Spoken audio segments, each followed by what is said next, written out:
English പരിജ്ഞാന പരിപാടിയുടെ fest Mudappallur government ഹൈസ്കൂളിൽ നടത്തി. ഓറട്ടോറിയ 2026 എന്ന പേരിലാണ് പരിപാടി സംഘടിപ്പിച്ചത്. വണ്ടാഴി ഗ്രാമപഞ്ചായത്ത് വൈസ് പ്രസിഡന്റ് എസ് സന്തോഷ് ഉദ്ഘാടനം ചെയ്തു. നമ്മുടെ തൊട്ടടുത്ത് തന്നെ ഒരു ഇംഗ്ലീഷ് മീഡിയം സ്കൂളുണ്ട്. അതിൻ്റെ ഒരു 2 കിലോമീറ്റർ ചുറ്റളവിൽ വേറൊരു ഇംഗ്ലീഷ് മീഡിയം സ്കൂളുണ്ട്. അതുപോലെ തന്നെ നമ്മുടെ ചുറ്റോട് ചുറ്റും ഇഷ്ടമാതിരി ഇംഗ്ലീഷ് മീഡിയം സ്കൂളുകൾ പ്രവർത്തിക്കുകയാണ്.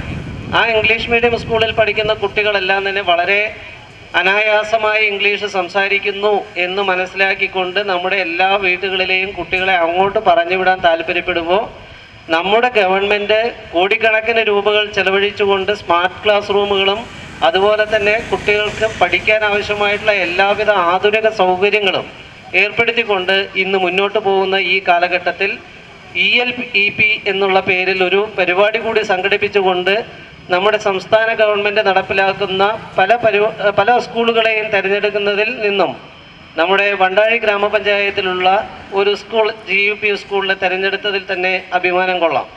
കാരണം ഈ സ്കൂളിൽ ഇന്നിവിടെ കുട്ടികൾ തുടക്കത്തിൽ തന്നെ സംസാരിക്കുന്നത് കേൾക്കുമ്പോൾ നമ്മളെല്ലാം ആശ്ചര്യപ്പെട്ടു പോകുന്ന തരത്തിലാണ് അവരുടെ സംസാരങ്ങളെല്ലാം ഉണ്ടാവുന്നത്. അപ്പോൾ നമ്മുടെ മക്കളെ പഠിപ്പിക്കാൻ ഗവൺമെൻറ് ഇത്തരം ഉത്തരവാദിത്തങ്ങൾ ഏറ്റെടുത്തുകൊണ്ട് സ്പെഷ്യൽ അധ്യാപികമാരെ സൃഷ്ടിച്ചുകൊണ്ട് ഇവിടെ ക്ലാസ്സുകൾ എടുത്തുകൊണ്ട് അവരെ ഇംഗ്ലീഷിൽ പരിജ്ഞാനം നന്നാക്കി കൊണ്ടുവരാൻ ആവശ്യമായിട്ടുള്ള നിലപാട് സ്വീകരിക്കുന്നു. ബ്ലോക്ക് പഞ്ചായത്ത് വിദ്യാഭ്യാസ standing committee chairman CV Velikutty വിശിഷ്ടാതിഥിയായി പങ്കെടുത്തു. PTA പ്രസിഡന്റ് K അജയൻ അധ്യക്ഷനായി. പ്രധാനാധ്യാപിക PN Sheeba, KB Beena, K Sreejith, S Sheeba, A Sharada എന്നിവർ പ്രസംഗിച്ചു. It has 45 letters and it is a lung disease. 45 letters, lung disease. Lung disease.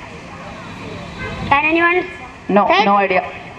Okay, the answer is pneumono ultramicroscopic silicovolcanoconiosis. Oh my The God. spelling of this longest word is Yes. PNEUMONOULTRA Okay. MICROSCOPICSILICO